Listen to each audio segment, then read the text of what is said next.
Hey there, Chaos Crew! So welcome to another episode of Minxy's Mischief Hour, where chaos meets creativity when we dive into the world of all the geeky goodness. So today I actually have a very special guest with me. So we have Corissa Grant, an amazing writer and creator of comic books. Corissa is not only a very talented creator, but also an inspiring figure in the comic book world. She is dyslexic and started role-playing online to learn how to write better. After 17 years of role-playing, she wrote 13 novels as a co-writer, and in the past year and a half, she's already releasing her 11th comic book issue. How incredible is that? So Carissa's been voted a favorite indie comic, best indie writer, and best indie cover. And she's known as the merch queen. If anyone can see her merch right there. Oh, I'm so jealous.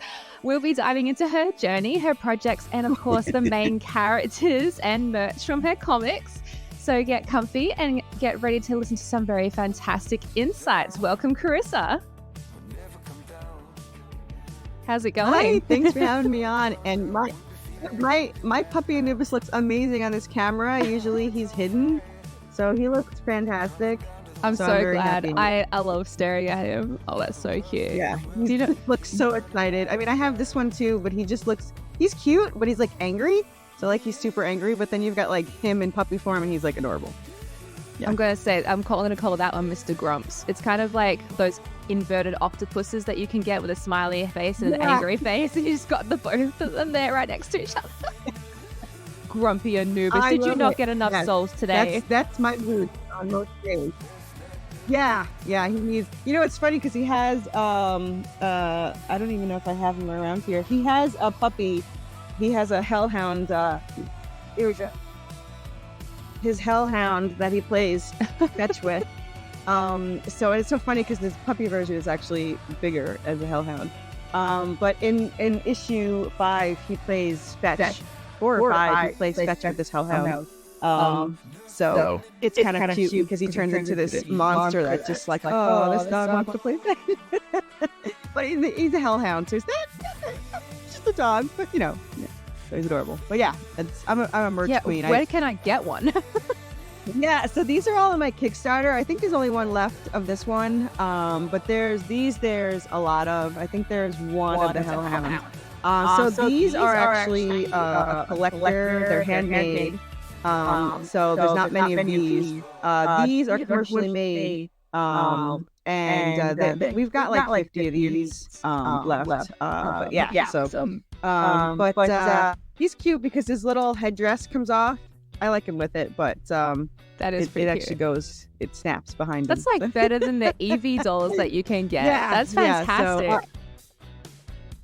Right? His own Pokemon, yeah. And it's kind of funny because when I first started, I started a year and a half ago, and I jumped into this with like no knowledge whatsoever, and I still don't know much, but I know a little bit more than I did.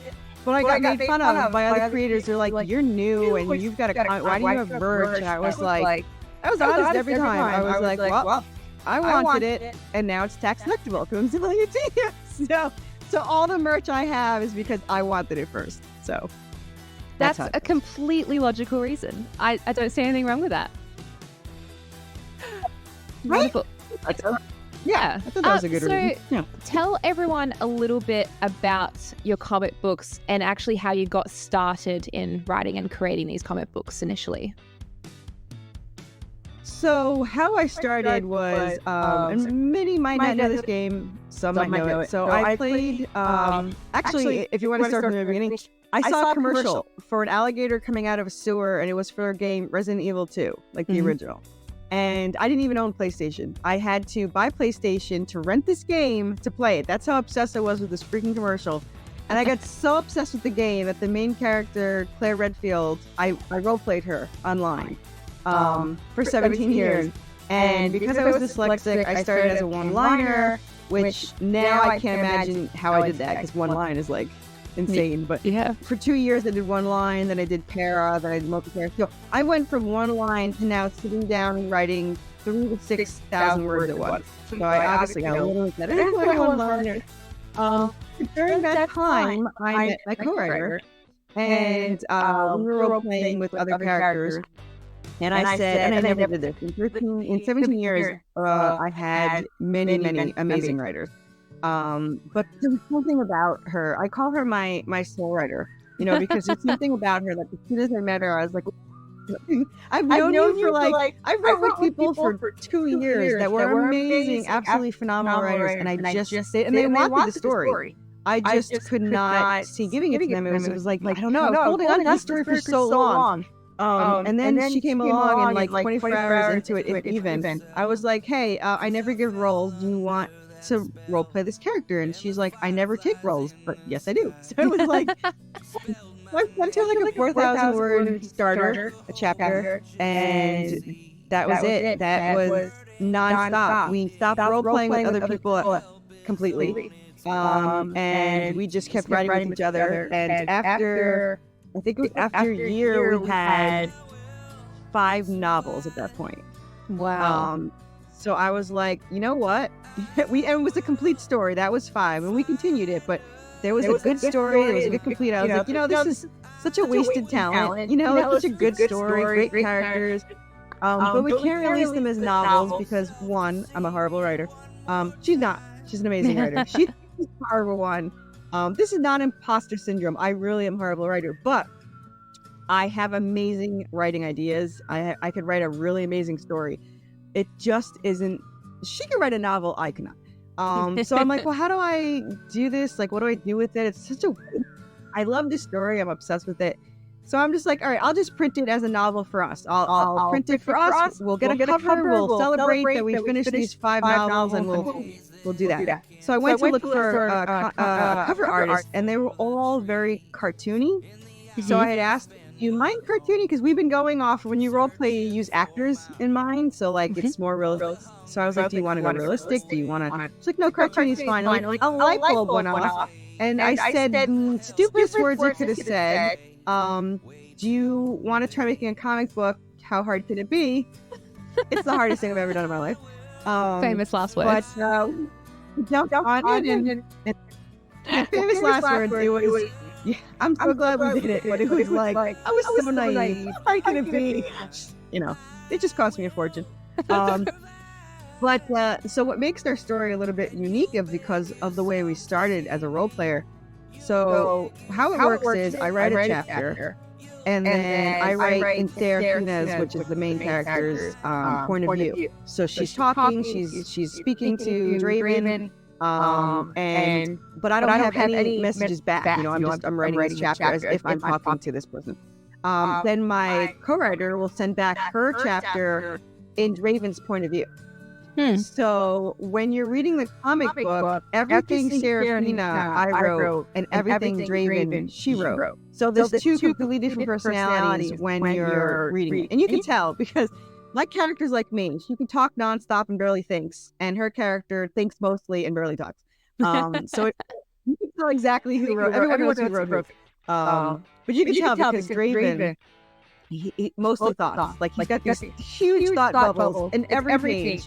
And my chick has like thought bubbles, I think, in like 5. It's like 5 pages. I don't know. She doesn't think a lot. I always think it's funny because I wrote it first, so you would think that I would have some thought process, but no. She'll just say everything that pops in her head, and she's like me. So she's pretty much me. So yeah, that's how we got started. And since then we've written. Now we have 13 novels. Incredible.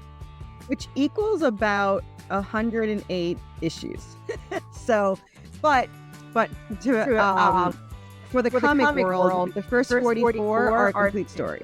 So like I can end it there. I'm even gonna have a disclaimer that at the end that says, if you want a happy ending, don't read the epilogue. Just stop here. Give everyone the warning.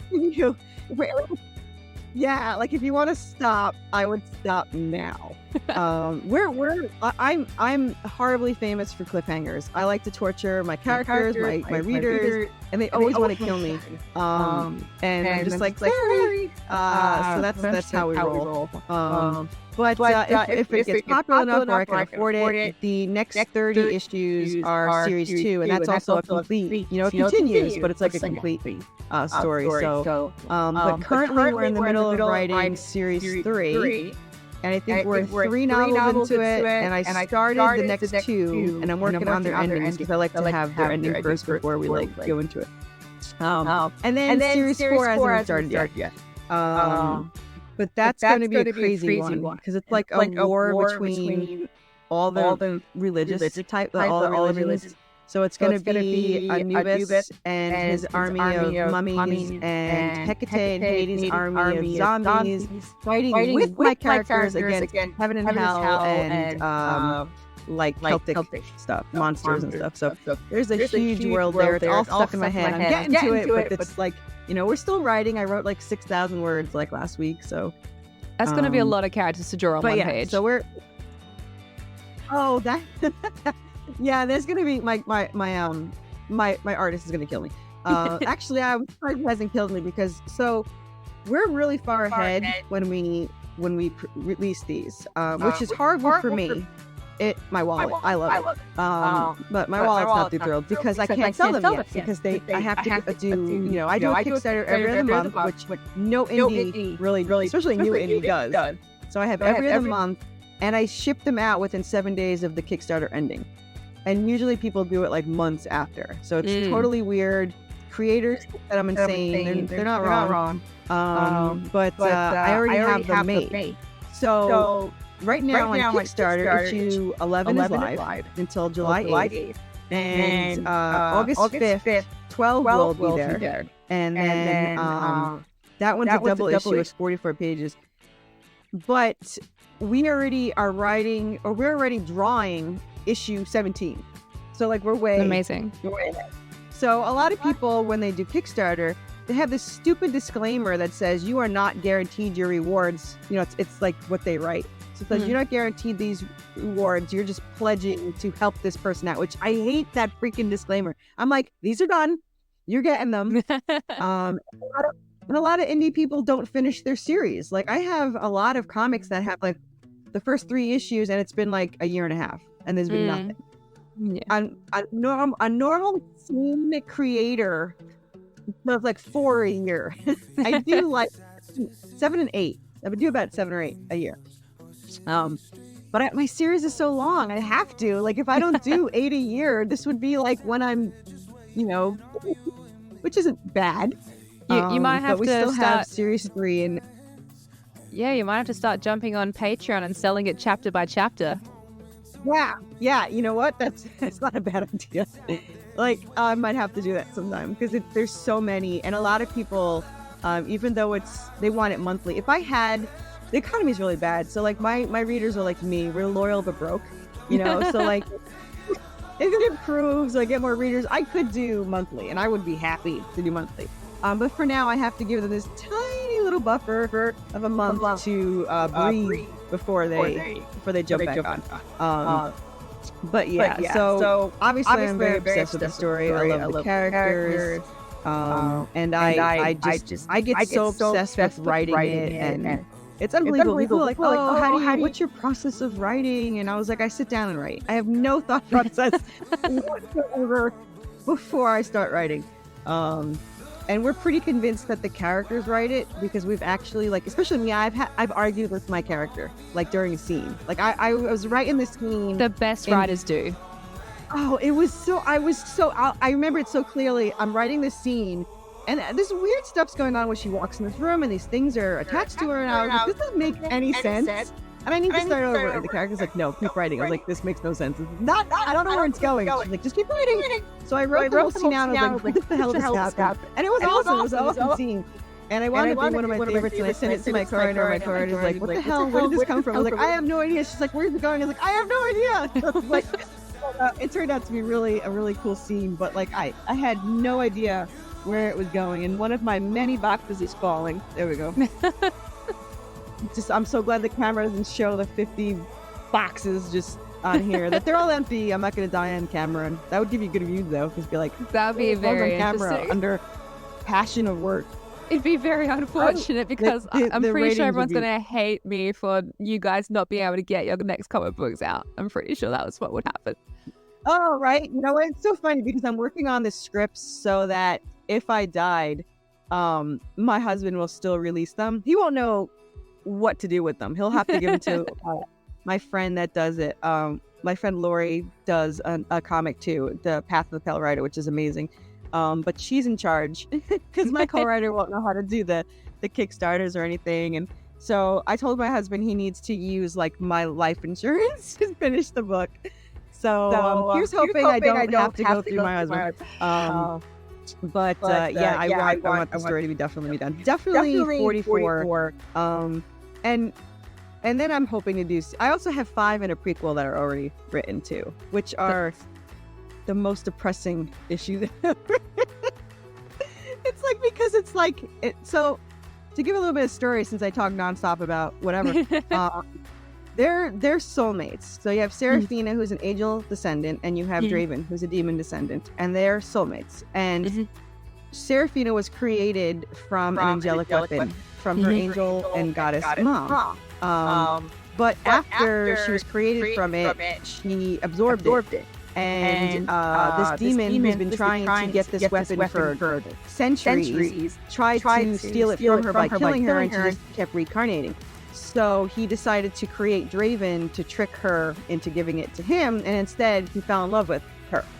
And there's a prophecy that says if an angel and a demon ever fell in love, that they can never be separated, or a war between heaven and hell will start. But her father, something happened that I'm not allowed to spoil it because I got yelled at. So not allowed to spoil it, but something happened, and now the father, and I hint at it in issue 3, but the father needs the weapon back. And due to something that happened in the last life, the father tricked her guardian angel to betray them.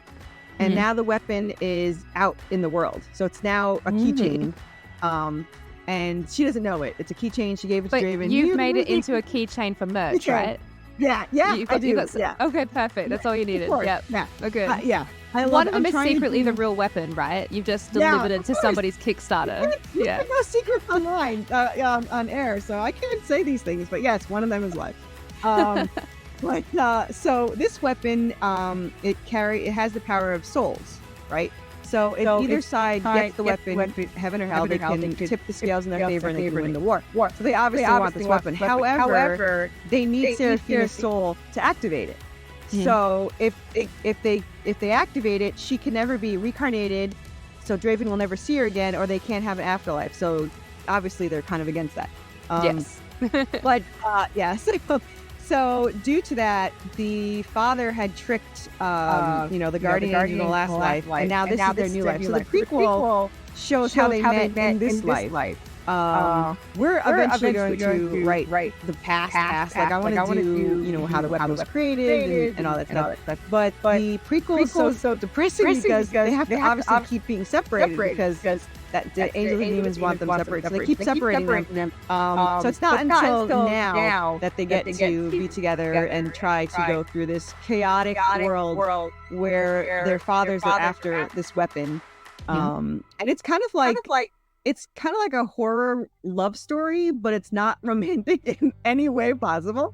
But Draven is a secret romantic. So he never says any of it to her ever. Like she never.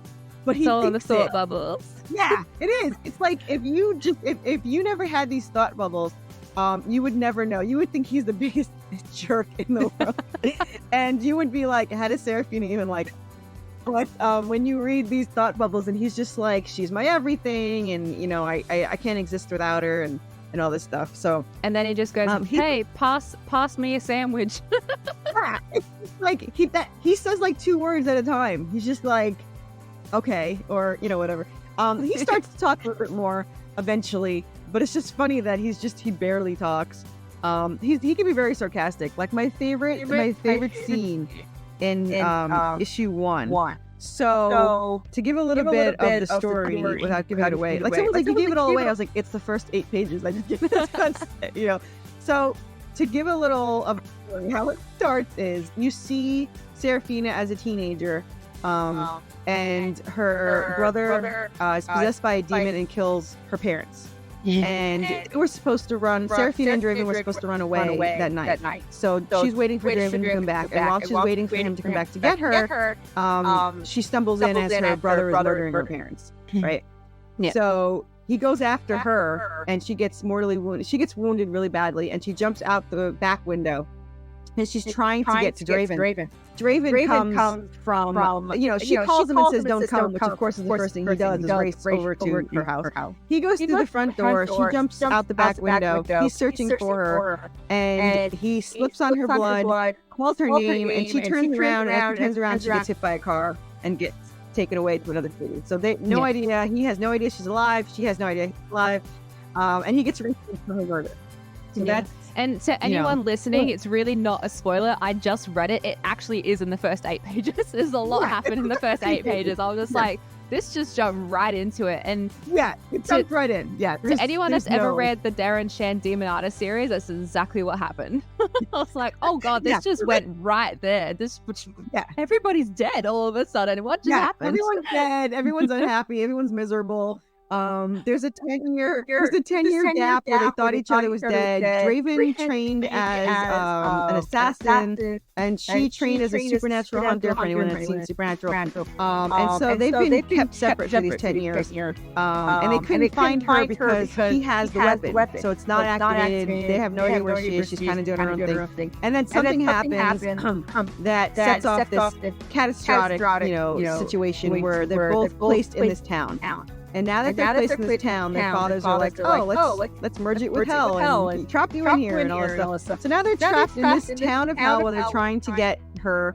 And there's only a certain way you can kill her, because you can't just kill her, otherwise she'll just reincarnate or go to, whatever. So you have to do a ritual, you have to steal her soul, you have to do all of this stuff. So there's like this whole survival thing where they're trying to survive against hellhounds and ghosts and zombies, and Anubis gets thrown into this and all this fun stuff. And I got yelled at because I will admit, the hellhound that you have in your picture frame that I saw earlier is not very threatening. No. That's not the same hellhound as There's actually a pack of hellhounds, and then there's the cute hellhound, which I can tell you a backstory that nobody knows if you want an exclusive. Yes. So you can see the horn is broken. So what happened was he was the leader of the pack of hellhounds. Draven's father came in, beat up our poor hellhound to take leadership of the pack. So he got kicked out of the pack. So he's just like wandering. He's got a broken horn. He can't shoot fire. He's just this poor little thing. So he kind of just watches the pack like this lonely little hellhound. I know, it's so sad. I felt so bad. So Anubis is fighting a hellhound that is now controlled by Draven's father. And the hellhound just brings a stick over to Anubis. And Anubis is like, what the hell is this? And throws it. And the dog's like, okay. And he runs after it and brings it back. And Anubis is like, what are you doing? And he just throws it and brings it back. So after that, the hellhound literally just follows Anubis around. Like, Anubis finally acknowledges him, but mostly the hellhound just follows him around with a stick in his mouth. It's the cutest thing ever. It was not in the novels. I added it for the comic book, and it wasn't intentional. It was just like, he would be really cute playing, fetch. And it's kind of funny how it happened, because we're writing the story while I'm making the comics. So in a later story, the hellhounds came out, and I was just like, oh, I should add, I love this hellhound. And nobody knows his name, so I'm going to tell you his name because it's the stupidest name ever. So nobody knows it because it happens later in the story, and we changed it for the comic book. His name is Croc because hellhounds are poisonous to angels. And there's this gorgeous red gem called, I'm probably saying it wrong, so you can all kill me later. It's like crocolite or something like that. But it's this gorgeous red gem that if you hold too much is poisonous. It's like gorgeous, but it's poisonous. So she sees the hellhound, and he's red and gorgeous, and she says, you're just like crocolite, I'm going to call you Croc. So nobody knows why this poor thing is called Croc, because it's obviously not a crocodile. But he's called Croc, and he's the sweetest thing, and I absolutely love him. And I got yelled at by a few people that are like, you have Anubis as a monster. Anubis is not a monster. He's the god of the underworld and the dead and all that. It's like, I know. He's being controlled by the father. There are hints to it. He has a remote. Comes out. I think issue 7. You know for sure he's got this remote. But you can kind of see Anubis start to kind of feel bad for Seraphina. Like in issue 12, which has not come out yet. He's trying to help her, and obviously she doesn't know. She's like, fighting against Roland, and he's just like, he doesn't talk. Anubis doesn't talk, which I feel bad about because I just could not give the god of death a voice. I just couldn't do it. So he's kind of like Groot. He just growls. He'll growl, and people people understand what he's saying. When you get to the very last comic book, right at the end, he can just say, "Man, that shit went real." Just say the only one line. Just that's. One line. I'm gonna do that silent bomb. I'm totally gonna have to do that. Yeah, I'm gonna have one line being like, "Wow, that was a hell of a ride!" Like something like really crazy. Yeah, I like that. I'm absolutely gonna do that. Shit got real, guys. Yeah, that's absolutely gonna happen, and I'm gonna credit you. I'm gonna have a little asterisk that says, "Blame her. This is her legacy of my comic book." I just need that screen of the. I just need that screen of the comment as my background screen. Just put it as my background screen. Just that strip of the comic. Yeah, I'm totally gonna do that. And I could blame something really stupid like, I'm totally gonna do it. But yeah, obviously, the comic is very fast paced, especially the first two are the worst. They are very fast paced, very chaotic, very crazy. And I've been told like it's nonstop. It's like it evens out, but it does never stop.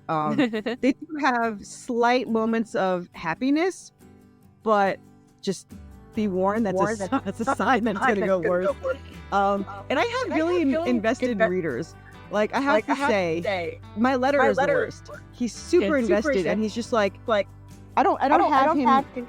Yeah, I don't have my plushie of Chat. So there's a character named Chatty. Okay, he comes in issue 10. He's effing adorable. He's a chameleon vampire bat. So he's half chameleon, half vampire bat. So it's a vampire bat that can merge with the background, which makes him terrifying. Okay. But he gets caught in a door, and Seraphina, being the angel that she is, even though she curses like a freaking warhorse, she helps him. Even though Draven's like, "Don't do it. It's a monster. Don't do it." She's like, I have to. So he's squeaking up a storm, and so she helps him, and she's got this little chameleon in her hand with wings, and he's just squeaking away, and she's like, "All right, chameleon, baddie, and you won't shut up, so we're gonna name you Chatty." Cutest freaking thing on the planet. I love him to death. Total marketing ploy, I know, but he's adorable.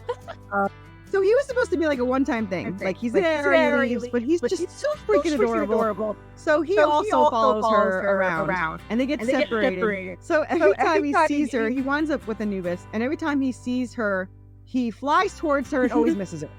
So you get like a really sad chameleon-looking thing, and he's just like, this cutest little thing. He only squeaks. He doesn't do anything. It's so funny because Anubis growls, Hellhound whines. Hellhound whines or howls, and then Chatty just squeaks. So their dinner parties are really not that fascinating. The easiest dialogue ever. Yeah, not really. So he goes. I told him what happens in a later issue, which I obviously can't say here, and he freaks out, and he's just like, "But Chatty's okay, right?" I was like, yes, for now, Chatting is okay. So he was getting really invested, and then I let somebody read issue 11 early yesterday or 2 days ago, and he wanted to kill me. He's like, how can you end it with that kind of cliffhanger? I hate you. He goes, I hate you so much, I need therapy now, and how could you do this to me? And I was like, listen, it'll be fine. My artist is the same way. He's like, what did you just do? I was like, listen, there's 108 issues. She's obviously going to eventually be okay. Just hang in there. There's lots. I torture my characters to death. It's awful. And it sounds like you torture your readers just as much. Oh, I drive them crazy. They're gonna kill me with so issues 14 through 22 was the original story I wrote myself. Obviously, I rewrote it again with my co-writer, but it's the only. It was novel for us. It was novel 3. It was the only one I wrote from the beginning. Like that was what I wanted. That was the story I had, and it's an inspiration from Resident Evil 2. So it's all zombies. There's a secret of what caused the zombies that you don't find out to the end.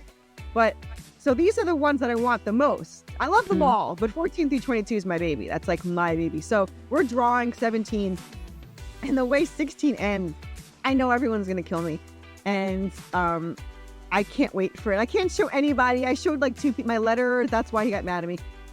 You know, and it, like I can't tell anybody. It drives me crazy. Where I'm like, I want to show you this page, but I can't show you. So yes, that's the biggest cliffhanger I think, except for the end of the end of issue 22. They'll probably kind of kill me, but not too bad. You know, it's like everything's going to hell, but it's not the worst. So yeah. So yes, I do torture my readers, and I feel awful about it. You put them through hell, almost quite I had a lot literally. of clients. I own my own business. I do, yeah, and it's funny because they actually go to hell in book 4 and 5. So yeah, there's a lot of hell stuff going on. But I have my own business, and I have clients who have never read comic books before in their life. But I obviously talk nonstop about it, and so they were kind of like, I need to read this. So I actually am backed by a few of my clients. And one of them wrote me, and I'll never forget it. It was when I first released 1 through 3. And she's like, I read it 7 times. I need more. And I was like, well, sorry. 4 weeks, you can get another one. So they get very invested, which is very nice. But it just cracks me up how invested they get, because I'm the same way. And my co-writer tortures me because obviously I know what happened in my reply, you know, in my chapter. And I want my biggest thing is I want to know Raven's reaction to everything going on. So I'm dying to get her chapter back. And we started this a long time ago. We're so impatient that we needed teasers. Like, we don't want to wait. So we send teasers. She stops the teaser at the best part every time. And I'm just like, why do you torture me? She goes, because it gets me riled up to write more. And I was like, I hate you so much.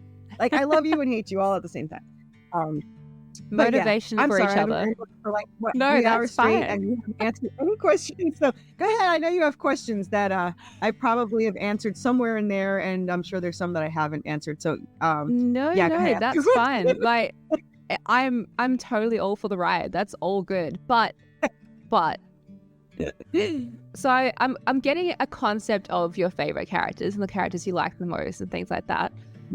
If you just had to pick one, let's just say that the end of your series, everybody dies but one character. Who are you keeping? That's harsh. Just pretend the world imploded and like one person gets to survive. Yeah. It kind of Please, no ideas from that. So I can't. No ideas from that, because your readers are not gonna like me very much. Oh, they will kill you. Yeah. So I can't do Seraphina or Draven because they can't be without each other. And I would have to say Chatty. Chatty has to live. Like, and he's gonna be so sad. And that's really mean, because he's just gonna be like this little thing staring at their graves and like being all upset. But like everyone else would be like heartbroken. They could be like, I love Chatty, and he's so adorable. Like, they're all like, the Hellhound's adorable too, but like, he's a Hellhound. He can travel in and out of hell. He's fine. But Chatty, like, if I kill out Chatty, I think they would literally be like a revolt. Like, I think that they would be like, what did you do? It would be like killing Daryl on The Walking Dead. Like, it would be like this, you can't kill Chatty thing. Because he's so adorable. There's a scene, it felt so bad writing this. There's a scene in, is it 13? I think it was kind of like with Glenn, to be honest, with Walking Dead. As soon as they killed Glenn, apparently half their viewership just stopped watching. I loved Glenn. It was so good. So good. Because you know what? I don't care if he died in the comic book, because they killed characters that didn't die in the comic. So you can't go by the comic book. I missed Glenn. I stopped watching because I was always a Carol and Daryl shipper. Mm-hmm. So when the cave collapsed and they stopped talking to each other, their relationship was never the same. I stopped watching. I was like, they're never together. I can't deal with you. That's it.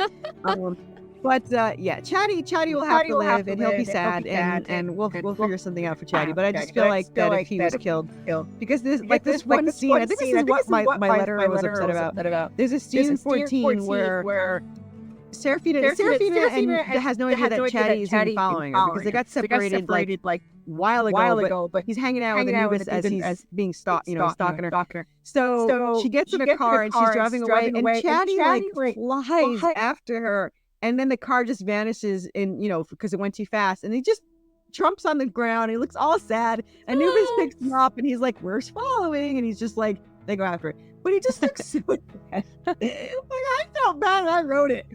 So So, and it's really funny because what people might not know about the story, because I will never let them read it. Anubis, Hellhound, and Chatty are not in the novel. It just they just kind of like arrived, and it fit so well, and I just needed them in there. So I've been writing them as they go.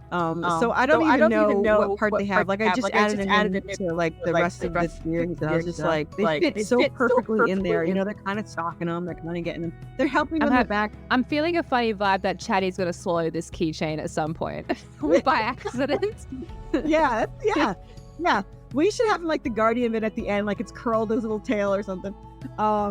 But yeah, so Chatty is he's sold right away. I might have to get him commercially made, because in the last campaign I had 2 of them and they both sold, and one of them was mine. Like usually I put one and then it sold so fast. So my friend wanted it. Like, how did someone get it before me? Fine, now I have to get another one made for me, and I'm just like, bought my Chatty, man. So now I'm without a Chatty, and he's gonna have to get made for me. But so he's just, I can't help it. He's just adorable.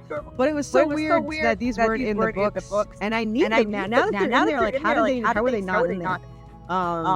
And I did have one, and he was killed off. So in the prequel, there's a mouse named Apollo. And he'll probably be revived at one point, because if anyone reads the prequel, they'll kill me when he's not there at the end. You don't see him get killed, but he's so I just gave that away because now he's in the prequel. But he's this little rat. He was supposed to be like the main thing, and it didn't fit in with the story. But now that I have Chatty in there, I was like, well, how do I have both of them? My friend's like, you have to have both. I was like, it's gonna be like a zoo following behind my camera. Like, I want the baby dragon, she wouldn't let me. So now we have Chatty. And then it worked out perfectly, because he's just this little chameleon with wings and fangs. And it's just so cute. And so I love him. But yeah. So we'll survive Chatty, I guess. We'll let that go. My letter will fire sounds me great. for sure. At the moment, I'm voting for like I'm voting for Chatty too. Yeah. Yeah. Okay. Like, Chatty wins. He'll be the one telling the story, and you find out he's the one telling you the story. So yeah, that's so good. All right, that was like 40 minutes of 2 questions. That's so good. I'm loving it. Okay, so you've told us a lot about the actual book, and you've told us about the story, the development, the comic book, everything else in between. So now I actually want to hear a little bit more about yourself and your team. So you received or got voted for favorite indie comic, best indie writer, and best indie cover. How did that come about? How did it feel to get the recognition? So I didn't even know I was included in it.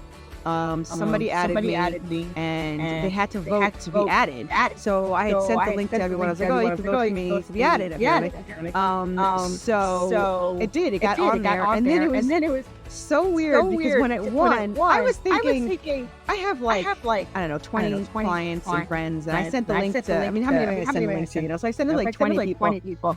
So I didn't think I was going to win, especially when the announcer came on and said we had 300 votes. And I was like, oh, there's no way I won because I don't know 300 people. But they were like, the Worthy Chaos won by a landslide. And they announced it like we won 3 different categories. So every time we won, he's like, the Worthy Chaos fans have spoken. It was like a landslide. So it was favorite indie comic. It was best writer. And it was a favorite cover. Now the cover. I don't think I have. Hold on, I have like a print of it somewhere in here. Here we go. So this was the cover that won. I don't know if you could see. I don't know how cameras work. So this is how it looks. If you can see what this be. That's pretty sick. So this was actually, so this is from a DC artist who worked on Batman, Superman, and Harley Quinn for decades. That's amazing. Ken Hunt, absolutely amazing.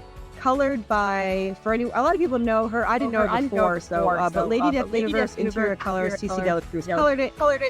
Absolutely phenomenal. It got the most likes he ever did on any picture. I know because I stalked his Facebook. It got the most likes. It got the most likes for me. It is also the back cover of the hardcover. But yeah, that's the one that won. It's just a phenomenal cover. And then there was another award. We got finalists, but we didn't get. We didn't win because it was. I'm not gonna say that's the reason, but it was a very sexy cover that won. So I can only go far. A zombie fight in Anubis versus very busty ladies. I really didn't have a shot there. But I even was like, why would you put me against them? Because they kept cutting down and they picked who they go. I was like, why did you put me against them? But we were a finalist, and because we were a finalist, it got us in with a publisher. Now we're not ever selling the rights or anything like that. But they will. They're looking into distributing our stuff through them. We keep all the rights. We keep everything. They pay to distribute, and we get royalties. So I'm fine with that. They're trying to get us into all the comic book stores, like Worldwide or whatever. So here's hoping we get that. But so yeah, it was very nice to get that. It was very exciting to see. I love the sarcastic words. Like I think the Worthy Cast people were definitely in. Watch, like the very loyal. So that was a very good feeling to have that. And as for my team. So we started as a much smaller team when we first started. It was me and my co-writer Jessica, and then it was my artist who did everything. He penciled, inked, lettered, colored everything. For the first seven issues, and then he was severely underpaid. So he had never worked in comics before. This was his first time. So he didn't know what he was doing. I didn't know what I was doing. So he was just anxious to get in, and he was the only one. It took me months to find the artist. There were so many artists that were really amazing, but none of them could see the character in my head. And I don't know what was wrong with them. Like I did not see what's in my head, but they could not get it, and he did. It was such a funny thing too, because what originally happened was I had an original artist who didn't have an original copy of this one. And it was issue 1. They wound up stealing like $3,000 from me, and I lost $5,000 total trying to fix it. And I didn't like it. So it was awful. So I released it. But I found my new artist, I redid it. So I threw away $5,000 because I wanted it to look as good as it could. I was searching for this new artist, and I was so mad at this point, wasting $5,000 in my mind, that I posted the chapter, and it was whoever wants a free page, which is now a choosing beggar, which I did not realize at the time. I was just mad. I was like, whoever wants to do a free page of it and the script, then we'll be able to keep going. And I'll pay them, obviously. So I had 5 people working on it, and then Jonas Costa, who's the artist, came and said, "Are you taking more submissions?" And I was like, "Am I taking new free submissions? Yeah, I'm taking whatever." I said, if you want to do a free one, then you can do a free one now. Look at it first. Or if you want to wait until these 5 are done, I'll pay you for a page. And so he said, I'll do a free one. In 24 hours, he did 5 panels of my character, pencil and everything. And it looked exactly how they were in my head. Brilliant. And I'm going to there's like an echo that I hear. Sorry. I don't know if you... I just don't know if everyone else will be able to hear it. So, it should be all cleaned up, but yeah, it'll be okay. All good. Okay, because I hear myself talk. So if I stop talking, it's because I'm hearing myself talk. But yeah, so I got him to, and that was it. He's been here ever since. But when it was around issue 8, he loves the story. He's like as obsessed as we are. He went away for a month after issue 3. And my husband said, "Don't bother him. Don't message him. Leave him alone." My husband does me so well. He's like, "Just don't bother him." Right. I'm not going to contact him. So 2 weeks in, I get a message from him. He's like, I miss drawing the story so bad. I can't wait to get home. And I was like, enjoy your vacation. But yeah, I need pages really bad. And then it was a countdown every day. He's like, 10 more days. And then he was mad because he got home and he forgot about a wedding. He was like, I got to do 2 more days. And so he's very obsessed with it. But at the end of issue 7, he's like, listen, I'm going to be completely honest with you. I can't really afford to keep going at this rate, because I'm doing everything. And he's like, but I will. That was like, you couldn't have said it faster. He's like, I will keep going. I'm just letting you know, it's slowly killing me. And I was like, well, I don't want that. So even though it made the cost double, I wound up hiring an artist, a colorist, and a letterer, which were the two things he hated the most. He hated coloring. He didn't even color anymore for anybody else. Like, he's like, no, I hate coloring. I'm done. And he hated lettering with like an extreme passion. So it worked out great. Now I love my letters so much. He's actually re-lettering issues 1 through 7. So it worked out really well. But yeah, it doubled the price, and it made me nervous because I don't get paid. Everyone gets paid but me. Like until I do Kickstarters. So I don't get any money. So fortunately, my husband said the worst words he could. He said, go all out for 2 years, which was a horrible thing for him to say. Our 2 years is this Halloween. So I have spent a fortune, but I have enough covers for the next 2 years. So if I can't buy anything else, I could just pay my artist and I'm good to go. But yeah, so he's amazing. So now we have a bigger team. We have a letterer, SK, who's absolutely phenomenal. He's the one that's so invested in it. He will send me gifts of anger faces when I do something. So the character he doesn't like, or something like that. And it cracks me up because when he sees one he likes, he's like, can I share this panel? Yes, you can share this panel. So it's really funny to have these people really invested in it. And our colorist is really great too. Matt Chambers colored these, and they look phenomenal. It's really good. So I'm very lucky to have a team that's very loyal with the story. I mean, my artist. So he's going to school. He started going to school around issue 5, and you could tell his art. I mean, his art was always good to me, but it definitely leveled up, and it keeps leveling up. And he sent me a message like a month ago who's like, listen, I can't stand this Thursday, Friday, Saturday, Sunday off. Like he planned it. This was his day. He was going to school. He's like, 4 days is too long to not draw this story. And before anyone says, oh, well, he wants to get paid, he doesn't get paid till it's done. It doesn't matter how fast he does. He doesn't matter how many days are in between. So he changed it where he draws Monday, Wednesday, and Friday, so that there's only one day between each one. So and that cracked me up so much because I laughed that he just loves the story so much. And now he has the flu, and he's complaining that he wants to draw. I was like, will you just get better before you die? And during this flu, actually, he posted a meme once. Do you know RoboCop? RoboCop was back in the day, but he was a cop that dies. And they bring him back as a robot to work. So he posted a meme that said, this poor guy died and his boss made him work the next day. And I said, that would be you. Like you will come back as a zombie, or I don't care how, I'll chain you up in the basement like Shaun of the Dead, but you're going to have to keep drawing this story. So, yeah. Anyway, that's brilliant. Yeah. Oh, goodness. All right.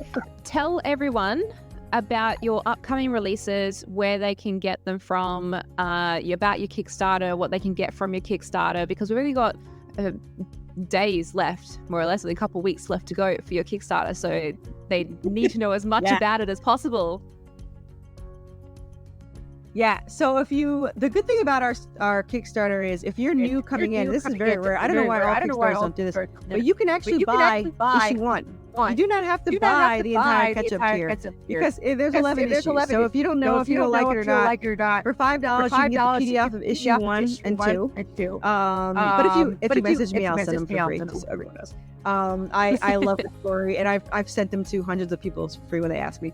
But you can buy issue 1 and 2 for $5 for a PDF, or you can buy issue 1 printed for $10. And then that's all you have to buy. It is its own tier. And I've never seen any other Kickstarter do that. Like, some have copied me now, but generally never see that. So you can get 1, 2, but all of the issues, back issues, PDF printed are in the add-ons.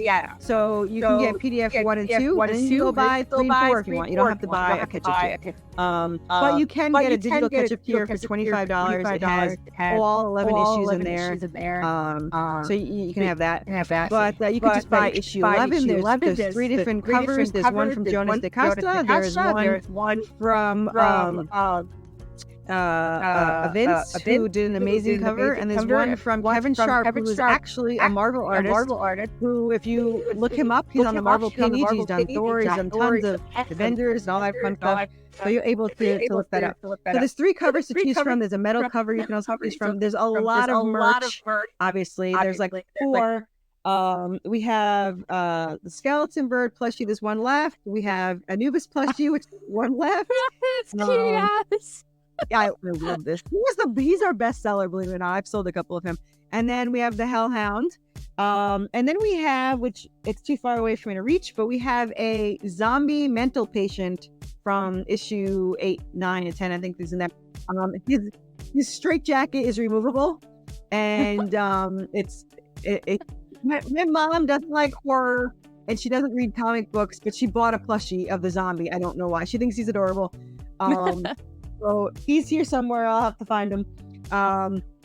But yeah, so we have plushies galore. We have necklaces and charms and keychains and all sorts of stuff. So I apologize for the 40 tiers you have to go through, and then the 40 add-ons you have to go through. But you're bound to find something you want in there. So take a good amount of time to look through them and to go through it all. And so yeah, you can. The simplest way to find our Kickstarter is, I know you'll post a link. But if you search Worthy Chaos on Kickstarter, we're the only thing that pops up. Of course, there's like 11 of us, but we're always on Kickstarter. There's either a live campaign or a pre-launch. We pre-launch the day after it ends. Which I felt bad for the last one. It wasn't ready because Kickstarter haven't approved it. So everyone's like, where's the link for next issue? I'm like, relax, you've got 3 weeks. So when I finally sent it out a week later, I had like 80 followers in like 24 hours because they were like mad that I hadn't done it before. So I thought that was fun. Now they're all pre-approved. So I have the rest of the year pre-approved. There's no more waiting. After it ends, there'll be a pre-launch. Life is good. So, but yeah, search Worthy Chaos. Yeah, we're also on Facebook, TikTok, whatever the hell you call it, X, Twitter, Instagram. I don't know how to use any of those, but I somehow have 5,000 followers on Facebook, 5,000 followers on TikTok, on Twitter X, and like 1,200 on I have no idea how to use Instagram. So if you I just found out there's 3 columns. There's primary, there's general, and there's requests, messages. Yep. I feel so bad. I did not answer anybody. I had no idea. I'm like, why does it always say that I have a message? There's no message. Sorry, there was messages. So find me on Facebook. Wonderful. All right, we'll go through a couple of just some really fun questions before we wrap up. So what's one fun fact about yourself that your readers wouldn't know about? One fun fact. That's a good question.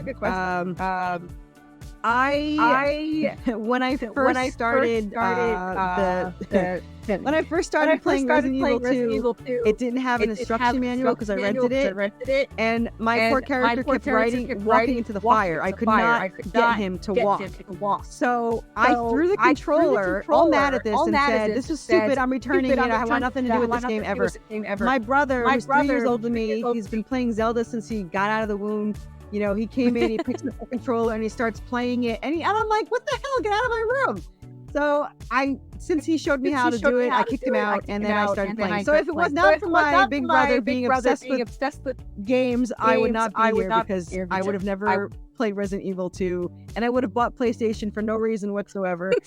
All because of an alligator on a commercial, which I did not connect this later, but another fun fact is I used to dream about an alligator from the age of 5 to like 21. Like every night there was an alligator in it. So maybe it was all meant to be, and I was just, meant to write this comic and go into debt over it or something. I don't know. But here we are. So, but yeah, we live in hope.